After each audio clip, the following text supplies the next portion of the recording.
What's going on, everybody? This is Aaron from Armageddon TCG here, and today I'm coming at you with my 12th place Reading, PA Regional Rikka Sunavalon deck profile. Fortunately, that elusive top 8 uh, left my grip yet again, but I still had a really good event. The deck performed really well, and it's the first event of the new format that I was playing in, so overall I'm happy. So let me get into the profile. So 3 petals, 3 Mudons, 3 Princess, 1 Primula, 1 Snowdrop. It's a little different than what some people do. Most people play 2 Mudons. I wanted to play 3 because Ash and Imperm are so prevalent right now. I wanted to have the bridge to my Rikka combo if they stop my Sun Avalon combo, and it was really well. And then Rikka Princess. Some people play 2 Princess, 2 Primula. I don't really like this card. It's really bricky. I never like to see it in my hand. I never really have trouble making the follow-up Strenna, so I think what is fine. And I like to see the negate in my hand. I think it's really important for helping me break boards and stuff, and it's just a free special. It can really come up. So that's for the Rikka monsters. Overall, I'm really happy with that ratio. Then I played 3 Loki and 1 Twin. So a lot of people play 2 Loki and a Lone Fire. I actually don't really like Lone Fire right now. Like I said, Ash and Imperm are everywhere. So when I normal summon a monster, I don't really want to tribute it off the field just to have it ashed or, have it impermed while on the field. And then it's kind of a dead activation. So basically, when I wanted to summon Loki, I wanted to see Loki. And that went really well. You always slide one out going second because normal summon's not the best going second. And the last 3 monsters I played were 3 Ash. This hand trap's really insane right now. It hits Kashtira Theosis, Branded Fusion. It just hits a lot of really strong cards this format. Onto the spells, I played 3 Glamour, 3 Concon, and a Terraforming.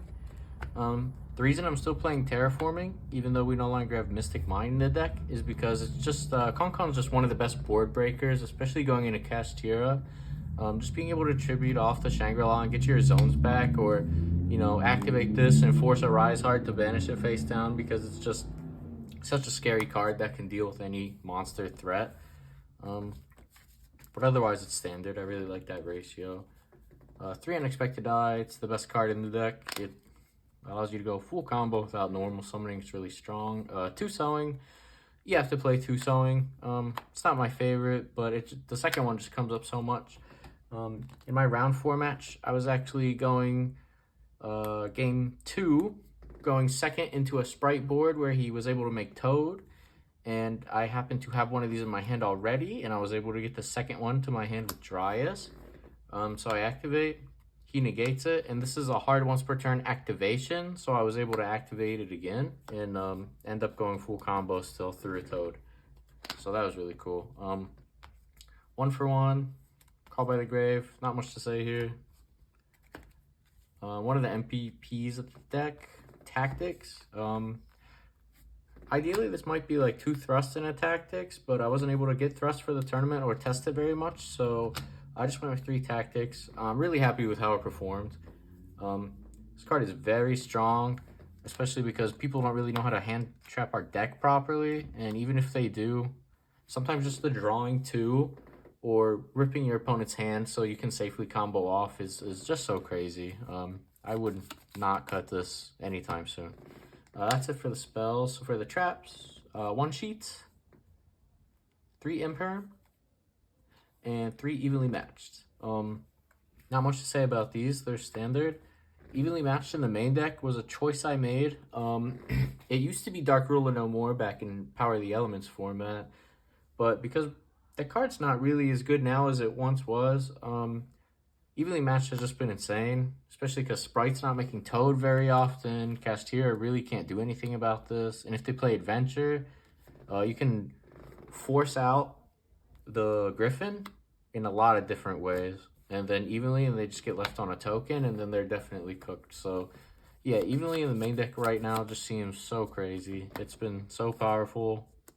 I lost, I want to say I lost 6 to 7 die rolls today in my 8-round tournament, and I was able to 2-0 5 of my opponents, losing die roll all of those matches. So evenly helped a lot with that. It was really important. So that's it for the main deck. It's 42, and then on to the extra. 3 Dryas, 2 Healer. This is pretty standard. Some people like to play the Thrasher. I don't really like Thrasher or see a need for it. Yeah, you can OTK with it, but just the normal combo gets you to OTK. Also, most decks, engines in this game can't even break our board if we go full combo, and I just valued the extra 300 life points to help me potentially get ahead versus maybe like Floanderies because they can gain 5 or something. It's never bad just to have the extra life points. I played 2 Jasmine. I go back and forth between 1 and 2, but Castillo format, you don't want Diablosis or Unicorn getting rid of one of these. This card is so important in this deck. Played the 1 Peony. Anybody who knows, this card's nuts. Sometimes when you have a bad hand, it just gets you there and you completely win the game because you mill pedal or something. Play Malias and Bangalancer. This is standard. I see some people cutting this just because the extra is so tight to make room. Theoretically, these could have been Lingaribo if I really feared Ibli, but I didn't think I was going to see that much Kashtira. And I was also playing other outs to Ibli in the side deck and stuff. Also, we can just normal summon Mudan over it, search our field spell, or search our Glamour, tribute off our own Mudan, add 2, and then evenly matched, clear the board, and then start comboing off a main 2. I just felt like these were really good. The Bangalancer bounce isn't the best against Kashtira, just because if you bounce Unicorn or Fenrir, it's just going to come back. So it's a little weird, a little slow, but, you know, anybody who plays this deck knows those cards are good. I played 2 Strenna and 1 Teardrop. I like 3 Strenna, but I just wanted to make space in the extra deck to play multiples to respect Kashtira, so the last 2 cards were 2 Hyperion instead of just 1. This ratio was fine. I ideally would like to play 3 Strenna, but 3 Strenna and 1 Hyperion doesn't really make sense, especially in Kashtira format. If they rip either, you know, if they rip Hyperion, what's the point of the, you know, 3rd or 2nd Strenna even? Teardrop you can just make the normal way by overlaying. So this ratio felt fine. I only played against 2 Kashtira opponents. One never got to rip my extra, and the one who did literally said out loud, "I don't know what to do," and just would always banish Malias, which was like kind of annoying to have that one less resource for Bangalancer. But in the end, I was able to win that match, and it didn't really come up that much. So anyways, that is my Photon Hypernova Rikka Sunavalon 12th place Reading PA regional deck profile. If you guys have any questions, please comment down below. I'd be happy to answer. And otherwise, please like, rate, subscribe, and share with your friends. And I'd be looking forward to seeing you guys in the next deck profile.